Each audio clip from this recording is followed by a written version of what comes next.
Hey, everybody, and welcome into Clearing the Benches. You know, with all the podcasts that are out there and all of the satellite radio stations you can listen to, there's always a lot of talk about, who are the greatest players of all time. A lot of times guys list their top 10 players. And, just recently, I heard a top 10 list, and I was a little surprised that a guy that I really, really liked growing up was not on that list, Phil Esposito.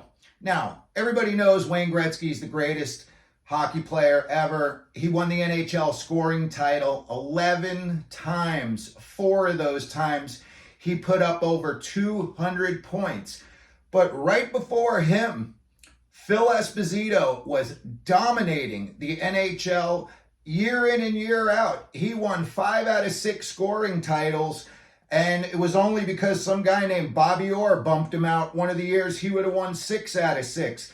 And these numbers that he put up are nothing to sneeze at. In 1970-71, Phil Esposito scored 76 goals and had 76 assists for 152 points and 71 penalty minutes to go with that. So he was a real busy boy that year.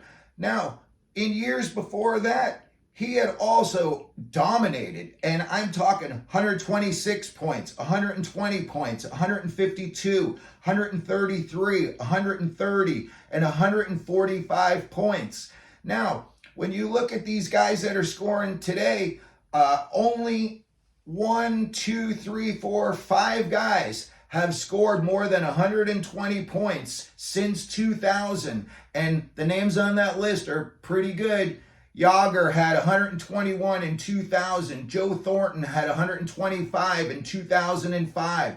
Sidney Crosby had 120 in 2006. Kucherov had 128 in 2018. McDavid is twice on the list, 123 points in 2021. And last year, 153 points. So he beat Phil Esposito out by 1 point. So it just does really give you an indication of how good Esposito was. And again, this is just, I hear a lot of these guys talking about all-time greats, and you never hear Phil Esposito's name come up. The guy won Stanley Cups. He was a captain. He really did it all. And this was in an era of violent hockey. Brawls, fights were just through the roofs, bench clearing brawls. And again, if you were a superstar, the other team would target you and they would deliberately come after you in an era when, trying to take a guy out of a game was, kind of the norm. It wasn't looked on like it would be looked on today. So Esposito had to endure a lot. His go-to spot, his office, was in the slot, dead center between the 2 face-off circles. If you got him the puck there, he had a wrist shot or a snapshot, and it'd be behind the goalie before the goalie knew what to do. 76 goals and 76 assists is pretty even Steven. Last year when McDavid had 153 points, it was 64 and 89. Again, very even Steven. You're not going to get much closer than that.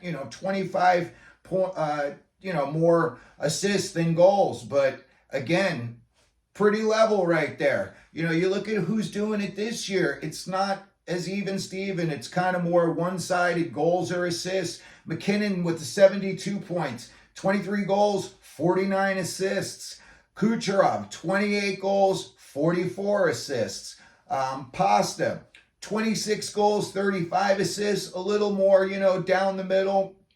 And as guys start to get a little bit lower down, they do have a little bit more level off. You look at Panarin, 27 and 33 for 60, but then you look at JT Miller, 20 goals, 40 assists, 60 points.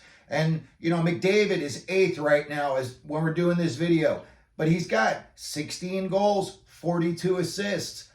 Not as even as it was last year for him when he had all the big numbers. So again, I just wanted to give a shout out today to Phil Esposito. And, if you want, go back, do some research on him, look up the numbers. Very impressive. I'm sure because he played on the Big Bad Bruins, they had a lot of big wins, a lot of championships. They won back-to-back cups in the 70s. You can see a lot of footage of him out there. And again, if you just go into the list of all-time scorers, his name's up there. And again, you look in the playoffs, I think Esposito played in around 130 playoff games, and I think he had around 131 points. So he was a point per guy, game guy in the playoffs as well. So again, I just wanted to, coming off of McDavid's big year last year, I just wanted to bring it up and remind people, Phil Esposito was a dominant player in the NHL for a long time. And when these guys are talking about, who's the greatest, his name should be coming up somewhere on these lists. So that's going to be it for today. If you could, as always, like, subscribe, leave a comment down in the comments section. What you think, who do you think has a possibility in the future of scoring more than 152 points in a season. I'm sure McDavid could do it, and, McKinnon could possibly do it. But even at the halfway mark of this season, you look at McKinnon's 72 points, he would still need 80 points in 40 games to catch up to where, Espo and McDavid were last year. So anyway, leave me a comment. And as always here at Clearing the Benches, let them know you're out there.